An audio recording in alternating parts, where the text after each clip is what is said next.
दोस्तों, किसी भी एसएफसी पैनल का कंट्रोल टेस्ट किस तरह से करना है। कोई भी कंपनी का एसएफसी पैनल में आप काम कर रहे हैं, उससे कुछ भी दिक्कत नहीं है। जो इसका नॉलेज है, बहुत अच्छा तरीका से आपको बनाना है कि एसएफसी पैनल हमारा कोई भी कंपनी का रहे, इसका कंट्रोल टेस्ट हमको किस तरह से करना है और पावर का टेस्ट किस तरह से करना है। जब आप कंट्रोल टेस्ट कर रहे हैं तो क्या क्या आपको चेक करना है, क्या क्या चीज आपको ध्यान में रखना है और क्या क्या पैनल में देखना है कि हम आराम से पावर का टेस्ट कर सकते हैं। जैसे दोस्तों, स्टार्ट डेल्टा स्टार्टर हो गया, रिवर्स फॉरवर्ड हो गया या डायरेक्ट ऑनलाइन स्टार्टर हो गया, तो इस पे भी देखिएगा हम लोग दो गो सर्किट में काम करते हैं। एक होता है आपका कंट्रोल सर्किट, दूसरा होता है आपका पावर सर्किट। जब आपका 3 phase square gauge induction motor में कुछ फॉल्ट आएगा तो पहले हम लोग क्या करते हैं, पावर का टेस्ट नहीं करते हैं, पहले हम लोग कंट्रोल टेस्ट करते हैं कि कंट्रोल में हमारा जितना सारा पावर कॉन्टेक्टर है या ऑपरेट ठीक से हो रहा है या नहीं हो रहा है। जब आपका कंट्रोल सर्किट हमारा ठीक रहता है, उसके बाद पावर देके चेक करते हैं। और 3 phase square gauge induction motor में अगर कुछ फॉल्ट है तो उस फॉल्ट को ठीक करेंगे, उसके बाद हम पावर देके चलाएंगे। सेम टू सेम दोस्तों, एसएफसी पैनल पे भी यही होता है, चाहे कोई भी कंपनी का एसएफसी पैनल रहे। हर पैनल में आपका एक होता है कंट्रोल टेस्ट, एक होता है आपका पावर का टेस्ट। जब आपका पैनल में कुछ फॉल्ट होता है तो उस टाइम क्या होता है, पावर देके हम लोग चेक नहीं करते हैं, पहले कंट्रोल सर्किट चेक करते हैं कि कंट्रोल में हमारा जितना सारा कार्ड लगा हुआ है, जितना सारा एसीआर लगा हुआ है, ठीक से काम कर रहा है या नहीं कर रहा है। तो आज जैसे मैं आप लोगों को ईटी पैनल के बारे में जिस तरह से बताऊंगा, कुछ भी डाउट नहीं है, बहुत आसान तरीके से आप समझ जाइएगा। कोई भी कंपनी का ईटी पैनल रहे, एकदम सामने का दरवाजा खोलिएगा तो देखिएगा आपका जो टॉगल स्विच लगा हुआ है, तो एक आपका टॉगल स्विच है टेस्ट और रन के लिए। तो टेस्ट में कब आपको सिलेक्शन करना है, जब आपको कंट्रोल का टेस्ट करना है तब। जब आपको पावर देके चलाना है उस टाइम आपका ये जो टॉगल स्विच है ये नीचे तरफ करना है, मतलब रन में सिलेक्शन करना है। और जब आपका कंट्रोल टेस्ट करना है तो टॉगल स्विच को ऊपर तरफ उठाना है और टेस्ट में सिलेक्शन करना है। सेम टू सेम दोस्तों, लोकल रिमोट देखिएगा जो स्टार्ट डेल्टा में होता है, इस पे भी आपका लोकल और रिमोट होता है। लोकल मतलब आपका पैनल से ही आपका चालू होगा और जो रिमोट है फर्नेस के ऊपर जहां पे मेल्टर रहता है वहां से चालू होगा। मतलब मोटर पे भी देखिएगा पैनल से भी चालू होता है और बाहर से भी चालू होता है। तो जब आप कंट्रोल टेस्ट कीजिएगा तब आपको लोकल में सिलेक्शन करना है, टॉगल स्विच को ऊपर उठाना है। और एक आपका कन्वर्टर और इन्वर्टर, इस पे भी एक टॉगल स्विच लगा हुआ रहता है। जब आप कंट्रोल टेस्ट कीजिएगा तब आपको कन्वर्टर में सिलेक्शन करना है। इसके बाद दोस्तों, ईटी पैनल में एक बहुत अच्छा फैसिलिटी है कि जो आपका कन्वर्टर है, 4 कन्वर्टर, इसको आप अलग अलग करके चेक कर सकते हैं। जैसे एक कन्वर्टर चेक किए, फिर उसको बंद करके 2 नंबर चेक किए, फिर 3 नंबर चेक किए, 4 नंबर चेक किए। जिस तरह से आपको आसान लगेगा उस तरह से आप चेक कर सकते हैं। अगर इस जगह में मान लीजिएगा हमारा 3 नंबर कन्वर्टर में प्रॉब्लम है, ठीक है, तो 1, 2 और 4 नंबर बंद कर दिए, मतलब ऑफ के तरफ हम कर दिए, ठीक है। और जो हमारा 3 नंबर है इसको हम ऑन के तरफ कर दिए। अभी सिर्फ 3 नंबर कन्वर्टर को ही हमको अच्छा से चेक करना है। इसमें बहुत सारा चीज का आपका चेकिंग आ जाता है कि हमको क्या क्या चेक करना है। देखिएगा हमारा एसीआर का भी चेक करना रहता है। इस जगह में 133/2 का, 133/3 का कार्ड रहता है। ये सब में आपका लाइट जल रहा है नहीं जल रहा है, ये सब भी हम लोग चेक करते हैं और चेक करने के बाद कंफर्म करते हैं। लेकिन इस जगह में आपको एक चीज बहुत अच्छा से ध्यान में रखना है कि जब हम कन्वर्टर साइड में काम करेंगे उससे पहले हमारा सेफ्टी होना जरूरी है। मतलब जो आपका 33 केबी का आपका वीसीपी है तो वीसीपी को पहले ऑफ करना है, ठीक है।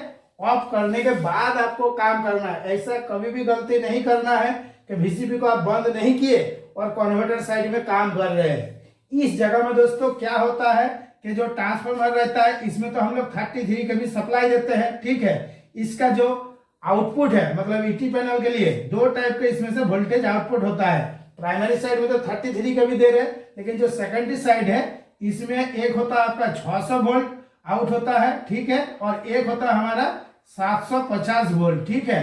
तो इतना हाई वोल्टेज में बिल्कुल भी रिस्क नहीं लेना है, बंद करके ही आपको काम करना है।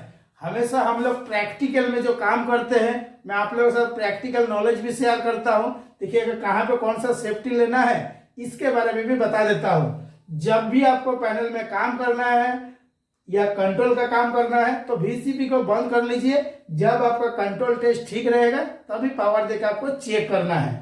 अभी इस जगह में कन्वर्टर में कुछ प्रॉब्लम रहेगा, 1 नंबर में या 2 नंबर में या 3 नंबर में 4 नंबर सेपरेट आप चेक कर सकते हैं, लेकिन दूसरा कंपनी का पैनल में आप सेपरेट चेक नहीं कर सकते। एक बार कंट्रोल में हीट ऑन करिएगा तो टोटल आपका चालू हो जाएगा। ईटी पैनल में दोस्तों जो आपका पावर कंट्रोल है तो इसमें आपका क्या होता है, देखिएगा हम लोग धीरे धीरे पावर लगाते हैं। किससे पावर लगाते हैं? पोटेंशियोमीटर से। इसको 0 से लेकर 100 तक घुमा दीजिएगा तो आपका फुल पावर हो जाता है। इसके बाद आता है हमारा एक लैंप टेस्ट। अगर पैनल में कुछ लैंप वगैरह खराब रहेगा, इसको दबाइएगा तो आपका जितना सारा लाइट है टोटल लाइट आपका जलना चाहिए, ठीक है। कोई अगर एक लाइट नहीं जल रहा है मतलब उस लाइट में कुछ फॉल्ट है। एक होता है हमारा इमरजेंसी स्टॉप। अगर कोई कारण से भट्टी में या फर्नेस में कुछ प्रॉब्लम है, अगर आप इमरजेंसी दबा दीजिएगा तो किसी भी हाल में और आपका पैनल चालू नहीं होगा। और एक होता है हमारा हीट ऑन का पुश बटन, एक होता है हमारा हीट ऑफ का पुश बटन, और एक होता है हमारा रीसेट पुश बटन। मतलब जब आप कंट्रोल टेस्ट कीजिएगा उस टाइम पैनल में कुछ भी ट्रिपिंग नहीं रहना चाहिए। ना जेन वाटर का ट्रिपिंग रहना चाहिए, ना एफसी वाटर का ट्रिपिंग रहना चाहिए, ना बास का टेम्परेचर रहना चाहिए। कोई भी ट्रिपिंग नहीं रहना चाहिए। टोटल ट्रिपिंग आपका रीसेट होना चाहिए। उसके बाद ही आपको कंट्रोल टेस्ट करना है। अभी किस तरह से कीजिएगा, ये जो टोकन स्विच है इसको आप टेस्ट में सिलेक्शन कर दिए। उसके बाद जो दूसरा आपका टोकन स्विच है इसको आप लोकल में सिलेक्शन कर दिए, और कन्वर्टर इन्वर्टर में जो आपका टोकन स्विच है इसको आपको कन्वर्टर में सिलेक्शन करना है। और सिलेक्शन करने के बाद ये जो आपका कन्वर्टर के लिए 4 को टॉगल स्विच दिया हुआ है, आप चारों देके भी कंट्रोल टेस्ट कर सकते हैं, कुछ भी दिक्कत नहीं है, क्योंकि आप पावर देके नहीं चला रहे, कंट्रोल चेक कर रहे हैं। इसके बाद जब आप पैनल को रेडी कीजिएगा तो इसमें देखिएगा जो आपका रेडी का इंडिकेशन है वो आपका आ गया है, मतलब आपका पैनल रेडी है। अब कुछ भी ट्रिपिंग नहीं है, और कुछ भी ट्रिपिंग रहेगा तो आपका कंट्रोल टेस्ट नहीं होगा। वो ट्रिपिंग को आपको हटाना पड़ेगा, तभी मतलब रिसेट करिएगा तो लाइट चला जाता है अगर कुछ फॉल्ट नहीं रहेगा। जैसे मैं कुछ एग्जांपल देकर आपको समझाया कि बास का टेम्परेचर ये सब सेंसर वगैरह कुछ ट्रिपिंग नहीं रहेगा तभी आपका कंट्रोल में ऑन होगा। इसके बाद आपको क्या करना है, जो हीट ऑन वाला पुश बटन है इसको आपको दबाना है। जैसे ही आप दबाइएगा तुरंत आपका कंट्रोल में ऑन होगा पैनल। अभी कंट्रोल में जब आपका पैनल ऑन हुआ, जब आपका पैनल में कुछ भी फॉल्ट नहीं था, बहुत अच्छा खासा चलता है, तो उस टाइम जब आप पैनल खोल के देखे हैं तो जितना सारा कार्ड लगा हुआ है हर कार्ड में आपको एक एक चीज ध्यान में रखना है कि लाइट हमारा ठीक ठाक जल रहा है या नहीं जल रहा है। जैसे मैं इस जगह में एग्जांपल दिया हुआ आपका, इस पे भी आपका देखिएगा लाइट लगा हुआ रहता है, या एसएल कार्ड बोलिए या आईटीसी कार्ड बोलिए, सब में आपका लाइट लगा हुआ है। तो जब आपका पैनल कंट्रोल टेस्ट होता है कौन कौन सा लाइट जलता है, जब आपका पावर देके पैनल टेस्ट होता है तब कौन कौन सा लाइट जलता है, इतना अगर अच्छा से ध्यान में रख लीजिएगा या कॉपी पेन में नोट कर लीजिएगा तो कभी भी आपको काम करने में कुछ दिक्कत नहीं होगा। ये सब में क्या होता है, हम लोग गलती करते हैं। जब हमारा पैनल अच्छा रहता है उस टाइम पे चेक करते नहीं है, जब कुछ फॉल्ट आएगा तब हम लोग डाउट में पड़ जाते हैं कि इसका लाइट जल रहा था कि नहीं जल रहा था। अगर जल नहीं रहा था तो पैनल चल कैसे रहा था, तो अभी क्यों नहीं चल रहा है। इस टाइप का दिक्कत हमेशा लगा हुआ रहता है। तो जब आपका पैनल अच्छा रहेगा उसी टाइम एक बार चेक कर लेना है। इसके बाद दोस्तों जब आपका कंट्रोल में पैनल ऑन हो जाएगा, हर जगह आपको एक बार करके पैनल को खोल के देखना है, जितना सारा कार्ड है सब में लाइट जल रहा है या नहीं जल रहा है, ठीक है।